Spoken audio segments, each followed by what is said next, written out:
देखो दरअसल क्या है, इस देश में सरकार नाम की चीज़ तो रही नहीं। जिसे संगठन और सरकार की बात करते तो वो तो है नहीं। अब इस देश की और प्रदेश की सरकारों को जो है उद्योगपति जब चलाएंगे तो उन्हें किसानों से मतलब कहाँ होगा, वो तो उद्योग की बात करेंगे ना। उन लोगों ने क्या आप उत्तर प्रदेश की सरकार के मुखिया की बात करें या केंद्र सरकार के मुखिया की बात करें, क्या इन लोगों ने जमीन पे जाके हल चलाया है? किसान क्या होता है कभी खेत में जाके काम किया है? तो इन्हें पता ही नहीं है। ये तो उद्योगपतियों के हाथों में खेल नहीं सर।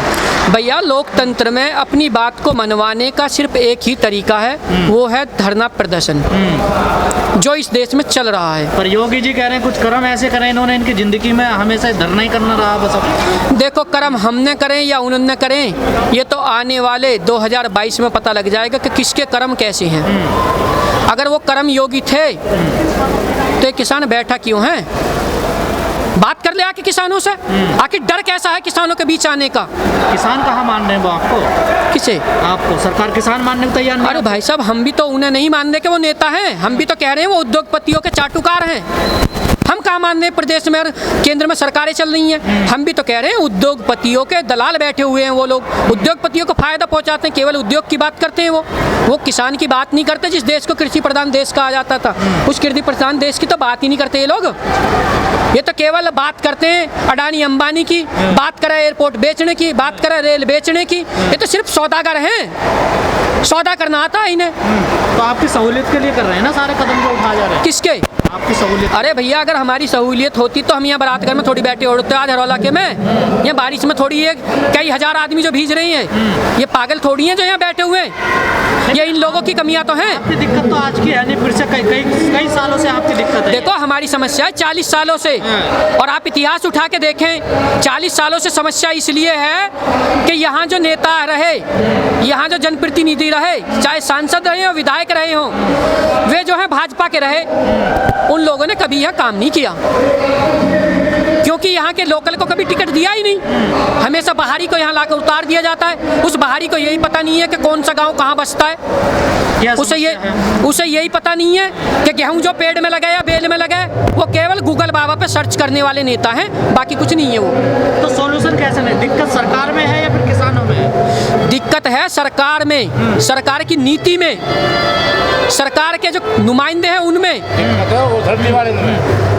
दिक्कत है। इनके दिमाग में जो ये सोच कर बैठे हैं कि केवल इस देश की जनता जो है हिंदू मुसलमान के नाम पर तुम्हें वोट देती रहेगी। हिंदू मुसलमान से पेट नहीं भरता, काम करना होता है। हो जाना चाहिए। उत्तर प्रदेश नंबर 1 बना दिया योगी जी ने। किस चीज में?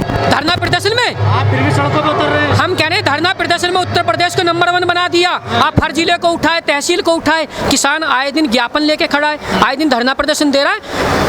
ये इनको मुबारक हो कि इस देश की जनता को, इस देश के किसान को, अन्नदाता को ये एकजुट जो कर रही हैं, और इन पर 2022 में वो भारी पड़ेगा। गड्ढा मुक्त सड़कें कर दी, यूपी में विकास की गंगा बह रही है, अपराधी छोड़कर भाग। आजकल तो विकास की गंगा की बात कर रहे हो। अभी कल ही मैं देख रहा था मीडिया के माध्यम से कि आपके लेबर चौक पे जो है पानी इतना भर रहा था, चाहे योगी जी उसमें आराम से बोट भी चला सकते। कह सकते हैं कि नोएडा में हमने देखिए लखनऊ की तरह एक रिवर फ्रंट हमने रोड पे तैयार कर दिया। स्मार्ट सिटी है क्या? स्मार्ट सिटी बना रही है सरकार। अरे ऐसी स्मार्ट सिटी है, धरे राखें, ये पता लग जाएगी ना कैसी स्मार्ट सिटी बना रही। ये रहे ना, इनके लक्षण ना दिख रहे रहने के। 4-5 महीने बाद चुनाव होने हैं यूपी में जी। आपको क्या लग रहा है, क्या माहौल बन रहा है? आप भी खास यूपी से आते हैं, आंदोलन में हमेशा रहते हैं। देखिए यूपी की जो हवा चल रही है वो इस समय मौजूदा सरकार के विरोध में है। रीजन है कि किसी भी कार्य को करने के लिए एक संवाद की आवश्यकता होती है। भारतीय जनता पार्टी ने कभी यहाँ क्षेत्र की जनता से कोई संवाद नहीं करती, केवल चंद चाटुकारों के यहाँ जाना, उनके यहाँ चाय पीनी, बैठकर। आते हैं नोएडा में योगी जी आते हैं, आप बता दीजिए, आप स्वयं मीडिया वाले हैं, कितनी बार किसानों के साथ वार्ता की है योगी जी ने? कितनी बार? पिछले 31 तारीख से 5 दिन यहाँ लगातार जो है किसानों को जेल भेजा गया। क्या यहाँ के सांसद को दिखता नहीं है? पेपर नहीं पढ़ते वो, मीडिया नहीं देखते? क्या यहाँ के विधायक जी नहीं देखते? क्यों नहीं आए वो आज तक हरौला के बारात घर में? क्यों आके नहीं पूछा कि भाई जब हमने काम कर दिया तो क्यों बैठे हो तुम? आकर कहे तो सही, गिनवाए तो सही अपना काम। असल में काम हुआ ही नहीं तो जनता के बीच में आए किस मुंह से? लेकिन आप पिछले 10 महीने से लगातार आंदोलन चल रहे, चाहे इंटरनेशनल मामला हो या चाहे देश का कोई भी मामला हो किसानों को लेकर संबंधित, सरकार का कोई भी फर्क नहीं पड़ता इसका आंदोलन का। देखिए सरकार अभी जो इस अहंकार में बैठी है कि हम पूर्ण बहुमत की सरकार हैं। तो 2022 में इन्हें पता लग जाएगा कि आप कितने पूर्ण बहुमत की सरकार हो। इन्होंने खूब कोशिश करा किसानों को नकली किसान बताना, सब कुछ करना। किसान ने पश्चिम बंगाल में थोड़ा सा चुनाव प्रचार के लिए गए थे, केवल यही तो कहा था कि भैया किसान के हित वालों को वोट देना, जो किसान का हित कर रहा है उसे वोट मत देना। साफ हो गए। तो वो तो अभी भी कह रहे हो आप लोग, वो हम अभी भी कह रही हैं। तो इन्हें जरा सोचना चाहिए कि जो वोट मत देना क्या किसी कि जो हालात वहाँ हुए हैं इनके, वही हालात आने वाले राज्यों में जो चुनाव होंगे वहाँ होंगे। बेहतर है अपनी आंखों को खोलें और विरोध करोगे आप? किसान से संवाद करें। जो किसान का विरोधी होगा हम उसका विरोध करेंगे, जो किसान हित में काम करेगा वही अब इस देश में राज करेगा।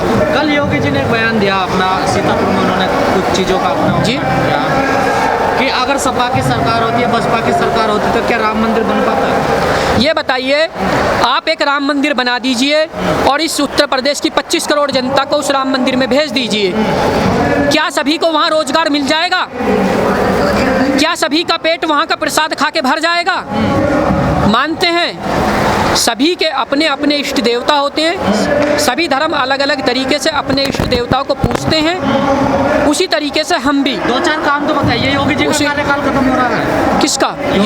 योगी जी का कार्यकाल खत्म हो रहा है। योगी जी ने कहा था गड्ढा मुक्त सड़कें। आप जिस नोएडा को एशिया का सबसे टॉप कहा जाता था, आज उस पर सुप्रीम कोर्ट टिप्पणी कर रहा है सबसे भ्रष्ट निकाय। किसकी उपलब्धि है? सरकारों की उपलब्धि है ना। गड्ढा मुक्त सड़कें थी, सड़कों को गड्ढा मुक्त नहीं कर पाए।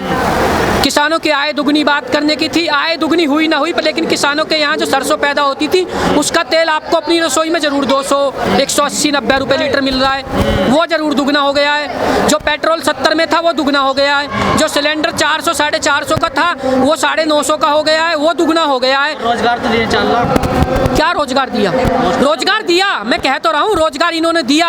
हम लोगों को रोडों पर बैठा दिया, ये रोजगार दिया। हम आंदोलन कर रहे, ये रोजगार दिया। हमें बना दिया आंदोलन जीवी। ठीक है, हम लोगों को बना दिया इन्होंने भूमाफिया।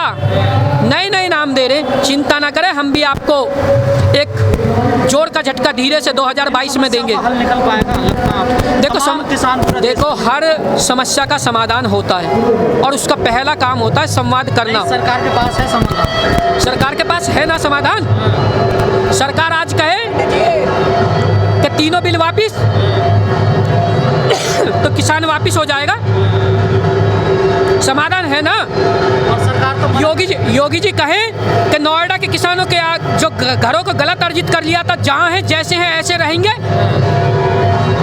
यही किसान जो बैठे हुए यही जय जयकार करते हुए जाएंगे। काम तो करिए।